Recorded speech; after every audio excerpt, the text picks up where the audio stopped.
You're listening to Big World Network.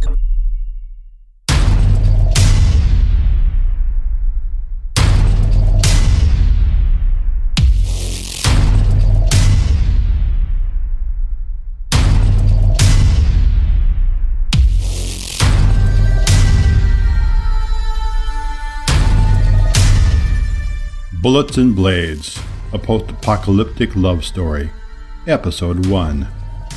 Written by Missa Lee and Ray M. Beasley. Read by Matt Bowerman. Warning: although there is no material subject matter within that couldn't be found in any general bookstore with no age constraint, this series is rated 18 and contains adult situations and content. It is intended for mature audiences only and should not be read if you are uncomfortable with graphical sexual intimacy. Her metal-spiked heels splashed a tiny bit on the wet tarmac as the scarred red door creaked open and she pushed herself through it. She raised one delicate hand to brush an errant strand of ginger hair from her pale brow, smoothing it back into place within the confines of her severe updo. She adjusted the hem of her buckled and chained corset while at the same time checking down to make sure the pleats of her skirt were still in the proper position. Pleased to note that there were no runs in her silk stockings either. If there was one thing she knew for sure, the more things changed, the more they stayed the same. Humidity played hell with her hair and clothes, whether it was in New Atlanta or old. For a moment she regretted the choice of slick latex over her usual soft leather. Leather doesn't squeak nearly as much even when it's damp. The dimly lit alleyway provided some shelter thanks to a corrugated steel overhang that made a lopsided attempt to keep the weather off the trash. At least it wasn't raining now, even though red-orange lightning licked across the ever-present thick black clouds that never let the sunlight in. Earlier the sky had leaked an acid-tainted drizzle, but the rain was only really dangerous if one was caught out in the open for long periods of time. Something that was rather hard to do since just about every public walkway was covered with some sort of metal and lined with chain link fencing. Still, though, this was a decent place to smoke in relative peace, away from the booming bass and pitiful wailings of the music and people inside the club. It was best to smoke alone lest some moocher beg one off of her, or worse, steal one. Cigarettes were hard to come by and very expensive. She took the silver case out of her purse and slipped the last precious smoke from it, placing it between her full rosy lips, then dug for her lighter, a classy windproof with a skull and crossbones embossed on it. One of the last holdovers from a time some 10 years distant before the entire world went to hell. She sparked the flame and watched it waver on a sudden warm breeze filled with the stench of garbage, human waste, rancid water, and death. But that didn't deter her from inhaling deeply of the rich, smooth smoke, closing her eyes as it filled her lungs, savoring the taste. "You must be rich," a gruff male voice floated to her, causing her eyes to snap open. She exhaled quickly as he spoke again. "Not for long, though." "Shit, just what I need," she thought as her eyes flicked over the scene, feeding her brain all of the relevant information with lightning speed. 5 men approached in an almost perfect V formation, like a murder of crows ready to swoop down and devour. They were not dressed well enough to be one of the corporation's adjusters. No. More than likely they were a rape gang, drug dealers, or part of some petty thieving ring. Either way, their intent was clear. Fucking scavengers. The one who had spoken was clearly the leader, a tall man with beady, half-crazed eyes. He had a standard Glock 10mm auto tucked in his belt. 2 others twirled some sort of homemade pipe and chain nunchaku. A twitchy one brandished a machete. The other seemed unarmed, or would have if not for the telltale bulge in his trenchcoat pocket. She had him pegged as the cowboy type. Quick on the draw, but a lousy shot. "Gentlemen," she sighed, lowering the cigarette from her lips and dropping her arm to the side. "Be advised, I don't want any trouble, and neither do you. Back off now and I won't have to kill you." Her low voice was smooth, authoritative, like black velvet over blue silk. The leader cocked his head, looking momentarily confused, and then reared his head back in gales of laughter. A couple of seconds later, the other 4 chimed in. "Well, ain't you cute," he said, looking to her once more. She grit her teeth together, hard. She was not now, nor had she ever been, cute. Back off now and I won't have to kill you, he said, mocking her in a high-pitched, whiny voice. Girlie, I swear the only one getting killed is you after we've had our fun and take your money.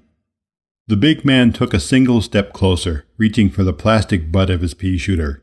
In that tiny space of time, her fingers opened, dropped the cigarette, and tapped the underside of her purse.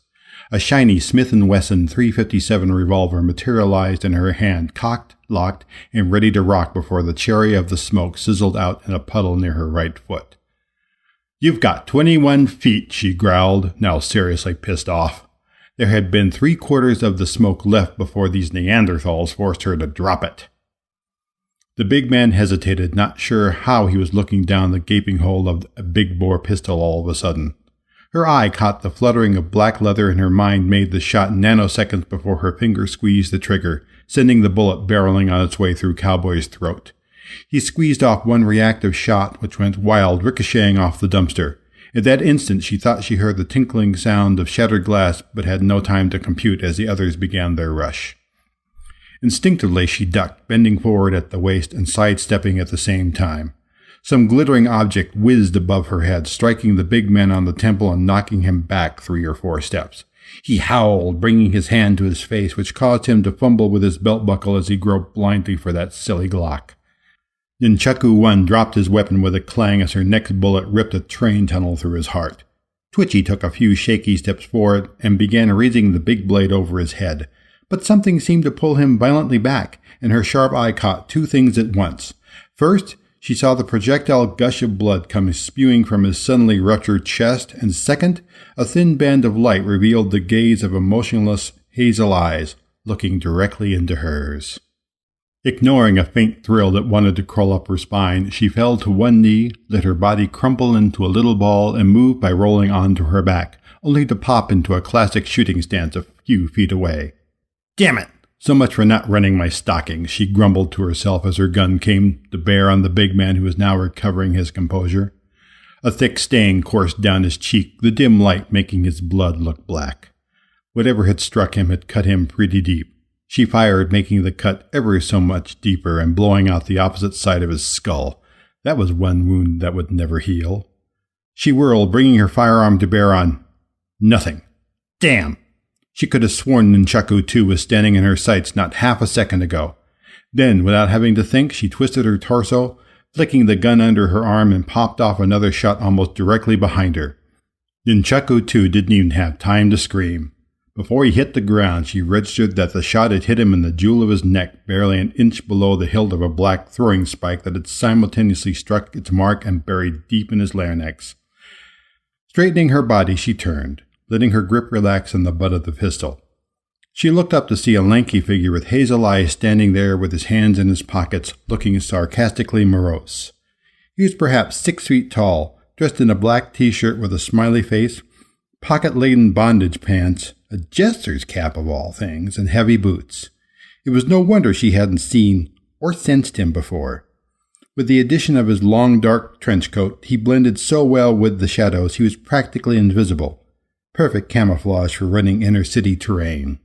Now, under the light, however, she could see that the skin of his clean-shaven face was pale and he had sharp, almost feminine features. She licked her lip and quelled the urge to force a kiss, or perhaps a little more on him. She distracted herself for a moment by emptying her gun into her purse using a switchback speed loader and stowing the piece where it belonged. He's pretty, she thought as she watched him search the bodies. He was unusually graceful. I wonder what it'll take to get him home.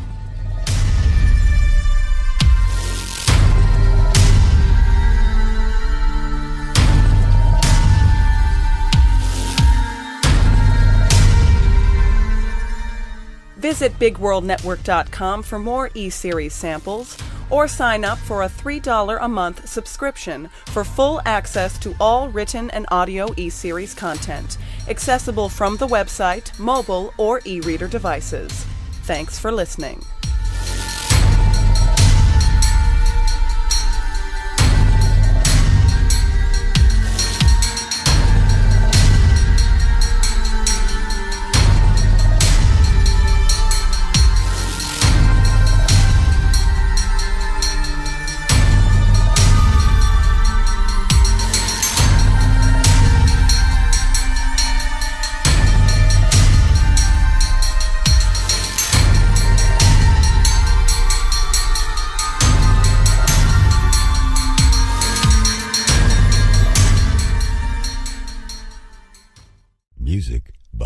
on the cloud.